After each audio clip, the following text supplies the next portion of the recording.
Ya sea en el bombeo electrosumergible o bombeo mecánico, una de las limitantes en ambos métodos siempre fue la relación gas-petróleo, ya que si tenemos una cantidad excesiva de gas, este puede afectar de gran manera en el rendimiento de la bomba y acortar la vida del mismo. Sin embargo, existe un método que aprovecha esta situación. Estamos hablando de la producción de petróleo por inyección de gas libre. El método consiste en inyectar gas desde superficie para que éste se mezcle con el gas que puede o no producir el fluido del reservorio y así este gas aliviane la columna de fluido del reservorio permitiendo su flujo a superficie. Entre las ventajas de este método podemos mencionar los siguientes. Tiene un bajo costo del equipo de fondo de pozo. Es flexible al cambio de condiciones de funcionamiento. Puede ser usado en pozos desviados y tolera un alto rango de relación gas-petróleo. Entre las desventajas podemos mencionar que se necesita un alto suministro de gas. El diseño de la tubería, casing y cabezal de pozo deben resistir el gas de alta presión. Puede formarse hidratos. Esto puede ocurrir cuando nuestro gas no está deshidratado. Por lo tanto, si nuestro gas presenta una alta cantidad de agua, se debe deshidratar antes de inyectar al fondo de pozo. Y por último, tiene una menor capacidad de producción que el bombeo electrosumergible. Los objetivos que se tienen en el diseño de gas lift son los siguientes. Primero está la posición de la válvula operadora.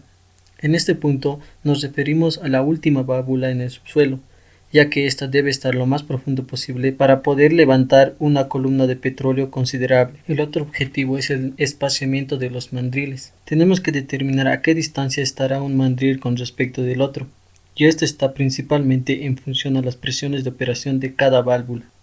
Y por último está el diseño de las válvulas. En este punto debemos decidir si nuestras válvulas trabajarán por la presión de inyección del gas o si trabajarán por la presión hidrostática del petróleo que se encuentra en el tubing. Existen dos tipos de producción por gas lift. Primero se tiene el gas lift por flujo continuo, que consiste en la inyección de gas desde la superficie en forma continua para producir crudo en forma continua. También se tiene gas lift por flujo intermitente, que consiste en inyectar gas en intervalos de tiempo para producir crudo en forma de tapones.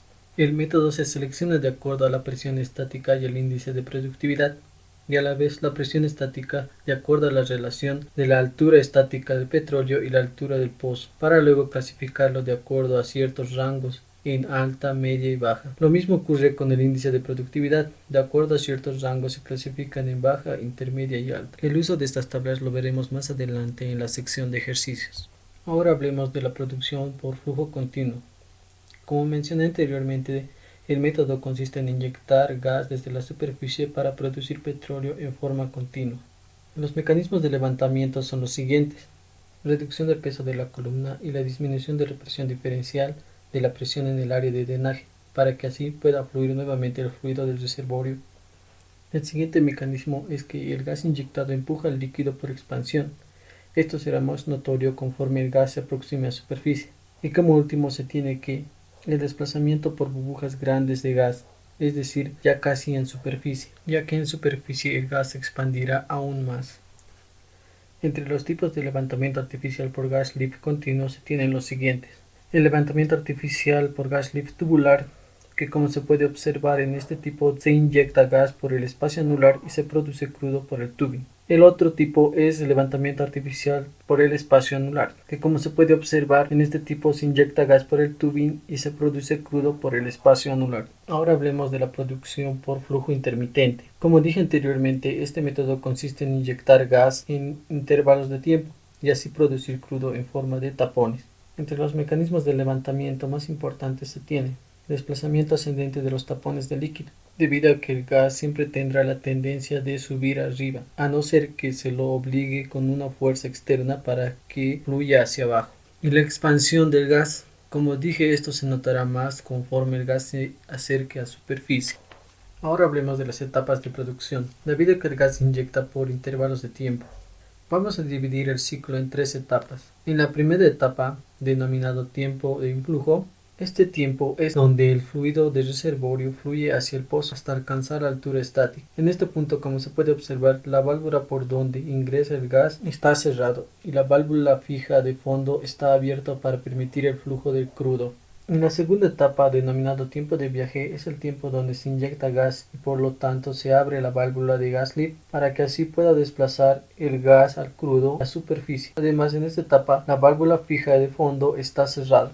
En la tercera etapa, denominado tiempo de estabilización, es cuando se empieza a disminuir en forma progresiva la inyección de gas hasta que se cierre la válvula de gas lift, ya que en la siguiente etapa abriremos la válvula fija para que fluya el crudo del reservorio. Entre los tipos de levantamiento artificial por gas lift intermitente se tiene el convencional, que como se puede observar el gas es inyectado por el espacio anular y los tapones de crudo se producen por el tubing. El otro tipo de levantamiento artificial es con pistón metálico, que al igual que el convencional, el gas se inyecta por el espacio anular y se produce por el tubing, pero existe un separador de fases para disminuir el resbalamiento. Otro tipo es el de con cámara de acumulación, donde el gas primero es inyectado por el espacio anular a favor de la gravedad y luego en contra. Entre los equipos de levantamiento artificial por gas lift se tiene los equipos superficiales, que son todos aquellos que están en superficie, y los equipos subsuperficiales, que son todos aquellos que están en el subsuelo. Empecemos con los equipos superficiales. Entre los principales tenemos a los compresores. Están ubicados entre el separador gas-petróleo y los pozos a inyectar. Su función es la de incrementar la presión del gas que ingresa a una baja presión. Se tiene dos tipos de compresores: los centrífugos, que se caracterizan por convertir la fuerza centrífuga en presión. Como se puede observar, estos tienen un rotor y un estator. Luego se tienen los compresores reciprocantes, que se caracterizan por la fuerza del pistón sobre el fluido. Otro equipo superficial importante es el registrador de dos plumas, que generalmente se encuentra a un lado del cabezal del pozo. Estos miden la presión tanto del tubing como del casing. Se caracterizan porque se presentan en una cartilla, como se observa en la gráfica. Este tipo de cartilla es característico de un flujo continuo. En esta gráfica podemos ver la cartilla para flujo intermitente, donde un ciclo se comprende en una recta de pendiente positiva y negativa, como se ve en la gráfica. Además, podemos observar que el tiempo de apertura es mayor que el tiempo de cierre. Ahora hablemos de la placa de orificio y el estrangulador ajustable. La placa de orificio lo que hace es medir la inyección de gas, y el estrangulador lo que hace es controlar la inyección del gas. Bien, ahora hablemos del separador y del tanque de almacenamiento. Estos se encuentran luego de los pozos inyectados. Primero, el crudo producido es separado del gas que se inyectó en un separador de dos fases. Posteriormente, el crudo es almacenado en el tanque y el gas separado es enviado a compresión. Ahora entremos a lo que es los equipos subsuperficiales. Los más principales son la válvula de gas lift, la tubería de producción y el mandril. Hablemos primero del mandril, que su función principal es alojar a la válvula en su interior. El mandril convencional, se enrosca al tubing y se aloja a la válvula por el costado, y si en algún momento se quiere cambiar el mismo, se debe sacar todo el arreglo.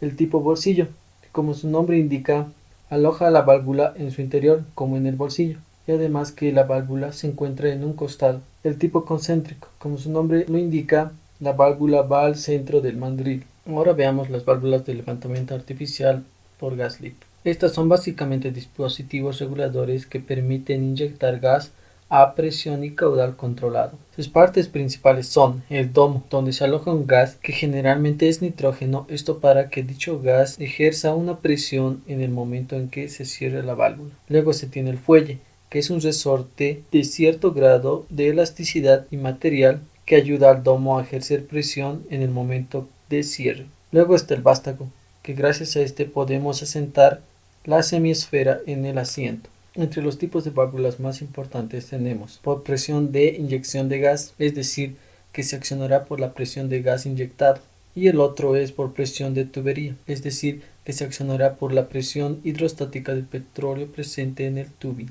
Entre los tipos de instalación de levantamiento artificial por gas lift se tiene instalación abierta, que como se puede observar en este tipo no se usa packer ni válvula fija. Este puede ser recomendable para flujo continuo.